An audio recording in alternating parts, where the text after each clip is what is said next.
সপ্তাহের বাকি দিনগুলো সকালগুলো আমার শুরু হয় এত বেশি দৌড়ঝাঁপের মধ্য দিয়ে কি আর বলবো। তবে যেদিন আমার জব থাকে না, ছুটি থাকে, বাসায় থাকি, সেদিনের কথাটা একদমই ভিন্ন। সেদিন আসলে একটু আলসেমি করে গড়িমসি করে বিছানা থেকে উঠি। আর সকালে বিছানা থেকে যখনই উঠি না কেন, আমার কিন্তু রুটিন একটাই। সকালে উঠে আমার এই চা আমার চাই চাই। চা ছাড়া তো আমার সকালটাই শুরু হবে না। যতই আমার দৌড়ঝাঁপ থাকুক না কেন কাজে যাওয়ার জন্য, তারপরেও আমার এই চাটা সকালবেলা তাড়াতাড়ি করে করতেই হবে। তো প্রতিদিনের রুটিন, আমি ঘুম থেকে উঠে আগে চাটাকে প্রিপেয়ার করে মাইক্রোওয়েভে দিয়ে তারপর চলে যাই ফ্রেশ হতে। তো আমার এই চা বানানোর ভিডিওটা কিন্তু আপনাদের সাথে আগেও শেয়ার করেছি, তাই আজকে ভাবলাম আবার দেখাই, অনেকেই হচ্ছে যারা নতুন দেখছেন তাদের জন্য। আমি খুব সহজে এভাবে মাইক্রোওয়েভে চা করে ফেলি। আমি 2টা টি ব্যাগ দিয়েছি, যতটুকু পরিমাণে চিনি খাবো ঠিক ততটুকু চিনি দিয়ে আর হচ্ছে পরিমাণ মতো দুধ দিয়ে এটাকে হচ্ছে মাইক্রোওয়েভ করে নিচ্ছি। তো প্রথমবার আমি দেওয়ার পর মাইক্রোওয়েভে আমি 2 মিনিট মতো দিই। 2 মিনিট দেওয়ার পর আমি হচ্ছে এটাকে বের করে নেড়েচেড়ে আবার দিয়ে দিই আরও প্রায় 30 সেকেন্ড বা 1 মিনিট মতো। তো আমি এর মাঝখানে একবার নাড়াচাড়া করে দিয়েছিলাম, আর দেখেন মোটামুটি 3 মিনিট পর আমার একটা পারফেক্ট চা হয়ে গিয়েছে এবং লিকারটাও কিন্তু অনেক ভালো এসেছে। আর আজকে যেহেতু ছুটির দিন বাসায় ছিলাম, আজকে খুব শর্টকাট একটা ব্রেকফাস্ট করতেছি। এখানে টুনা অ্যান্ড সুইট কর্নের একটা ফিলার ছিল, যেটা কিনা হচ্ছে স্যান্ডউইচের ফিলিং বা ফিলার বলতে পারেন।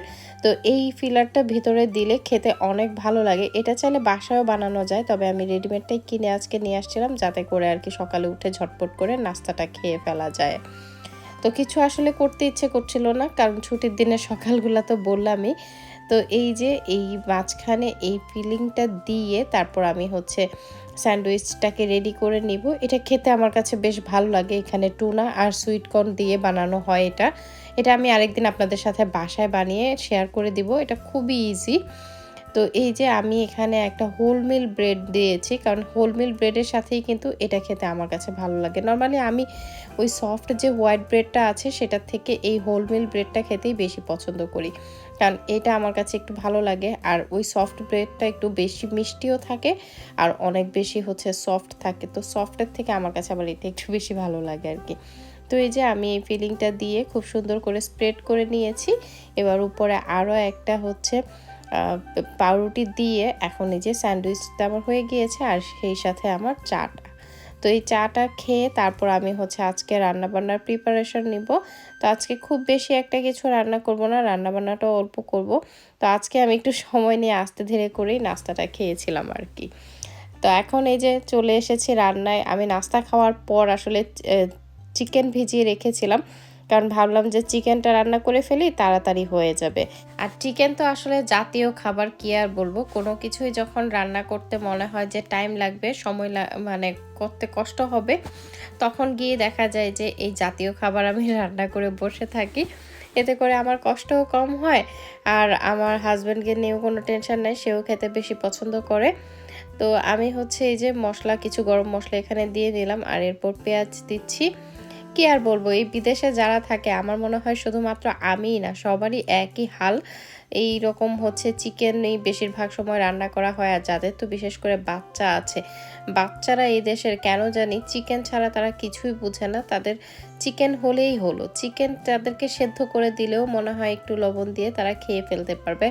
এই দেশের বাচ্চাদের আমি দেখেছি এত বেশি চিকেন আর হচ্ছে চিপস বা হচ্ছে আলু, এই জিনিসগুলো ওরা বেশি পছন্দ করে।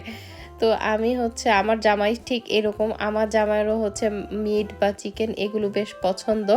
তো যে কারণে আমার জন্য আবার ভালো হয় জব টপ করে এসে আসলে অন্যান্য কিছু সবজি কুটা বাছা করে রান্না করতে বা মাছ ক্লিন করে রান্না করতে অনেক সময় সাপেক্ষ মানে ব্যাপার-স্যাপার।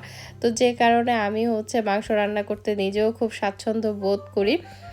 আর এই তো আজকে রান্না একদমই সহজ, মানে আমরা নরমালি সবাই যেভাবে রান্না করি, আপনারা যেভাবে রান্না করেন হয়তোবা আপনারা আমার থেকে অনেক ভালো রান্না করেন। আর আপনারা আপনাদের রান্না কিভাবে করেন, চিকেন কিভাবে রান্না করলে ভালো লাগে আমাকে একটু বলতে পারেন। কারণ ঘুরে ফিরে সেই একই চিকেন একইভাবে রান্না কিন্তু ভালো লাগে না। মাঝে মধ্যে মন চায় যে একটু অন্যভাবে রান্না করে। আমি যদিও অনেকভাবেই রান্না করি, তবে আজকে একদমই সাধারণভাবেই রান্নাটা করছি, আপনারা নিশ্চয়ই দেখলেন। গরম মশলাগুলো দেওয়ার পর আমি হচ্ছে পেঁয়াজ ভেজে এরপর সব গুঁড়া মশলাগুলো দিয়েছি। আর এরপর এখানে আমি হচ্ছে প্যাকেটজাত যে গরম মশলা কিনতে পাওয়া যায় সেই প্যাকেটজাত গরম মশলার পাউডারটাও এখানে ব্যবহার করেছি। মাংস কষানোর সময় মশলা কষানোর সময় যদি না ওই গুঁড়া মশলাটা দেওয়া হয় তাহলে এই যে খুব সুন্দর করে মশলাটা কষানো হয় আর কালারটা দেখেন কত সুন্দর হয়েছে। প্রথমেই যদি হচ্ছে গুঁড়ো মশলার গুঁড়োটা দেওয়া হয় না তাহলে হচ্ছে এই যে এরকম সুন্দর একটা কালার আসে। তো আমি খুব ভালো করে হচ্ছে মশলাটাকে কষিয়ে নিয়েছি। আর এই যে দেখেন এখন তেলটা উপরে উঠে আসছে। এরপর আমি চিকেনগুলোকে ধুয়ে পানি ঝরিয়ে রেখেছিলাম সেগুলো এর মধ্যে অ্যাড করে নিচ্ছি। মাঝে মধ্যে আমি আবার কি করি, এই চিকেনগুলোকে আলাদা করে ভেজে তারপর কষাই। আজকে এটা কিন্তু আমি হচ্ছে কষা মাংসটাই করব, মানে চিকেন কষা যেটাকে বলে। একদমই ঝোল ঝোল রাখবো না, মানে একদম মাখো মাখো টাইপের একটা তরকারি হবে আর একটু ঝাল ঝাল হবে। আজকে কিন্তু তরকারিতে মরিচের গুঁড়ো আমি ইচ্ছা করে একটু বেশি দিয়েছি, কারণ আমার কাছে একটু মানে আমার ঠান্ডা লেগেছে। তো ঠান্ডা ঠান্ডা লাগলে মনে হয় যে একটু ঝাল ঝাল কিছু খাই। আর সেই সাথে কিন্তু আজকে ওই যে গতকালকে রাতেই আমি আম ডাল রান্না করেছিলাম, সেই আম ডাল দিয়ে হচ্ছে মাংস দিয়ে খেতে অনেক ভালো লাগে। তো ভাবলাম যে সিজন যেহেতু চলতেছে এখন কিন্তু আম ডালটাই খেতে অনেক ভালো লাগে। তো এই যে মাংসগুলো দেওয়ার পর আমি এগুলোকে সব কিছু মশলার সাথে কষিয়ে আমি ঢেকে দিয়েছিলাম। আর মাংস থেকে যে পানিটা ছেড়েছে সেই পানির সাথেই কিন্তু আমি রান্নাটা করব, কারণ বললামই তো এটা যেহেতু চিকেন কষা হবে তাই আমি আর এক্সট্রা কোনো মাংস মানে পানি দিব না। আর চিকেন সেদ্ধ হতে কিন্তু খুব বেশি সময়ও লাগবে না। তো আমি এবার আরও একটু নাড়াচাড়া করে দিচ্ছি যে পানিটা বের হয়েছে আর মশলাগুলোর সাথেও যেন চিকেনগুলো খুব সুন্দরভাবে মিশে যায় আর কি। তো আমি ভালোভাবে নাড়াচাড়া করে আর একটু পরিমাণে লবণ দিয়েছিলাম, কারণ প্রথমে যে পরিমাণ লবণ দিয়েছিলাম আমার কাছে মনে হয়েছে যে একটু কম হবে, তাই এ পর্যায়ে আরও একটু লবণ দিয়ে এরপর হচ্ছে সব কিছু একসাথে রেখে এটাকে ঢেকে রেখে দেবো আরও কিছুটা সময়ের জন্য। আজকে আসলে আমি একটু ভয়েস ওভার উল্টোপাল্টা দিচ্ছি, কারণ আমার ওই যে সর্দি লেগেছে, তো যে কারণে শরীরটা খুব একটা ভালো লাগছে না। আর দেখেন এর মধ্যে কিন্তু চিকেনটা রান্নাও হয়ে গিয়েছে, কত সুন্দর মাখো মাখো একটা তরকারি হয়েছে। তরকারির কালারটাও কিন্তু অনেক বেশি সুন্দর এসেছে, তাই না? এরকম মাখো মাখো চিকেন আমার কাছে খেতে বেশ ভালো লাগে। আর যদি সাথে থাকে এরকম আমের পাতলা একটা ডাল, এই ডালটা যদিও বা আমি গত ভিডিওতে দেখেছি, গতকাল রাতেই রান্না করেছিলাম। আর এই যে এখন আজকে তো মাংস রান্না করলাম আর হচ্ছে এই ডাল। যদিও বা আমার ঠান্ডা লেগেছে তবে তারপরেও কিন্তু আইসক্রিম খেতে কোনো বাধা নেই। আমি এরকমই, ঠান্ডা লাগার পরেও আসলে আমার কেন জানি আইসক্রিমটা আরও বেশি খেতে মন চায়। অনেকেই হয়তোবা বলবেন যে ঠান্ডা লাগলে আইসক্রিম খাওয়া যায় না, এমন না বিষয়টা।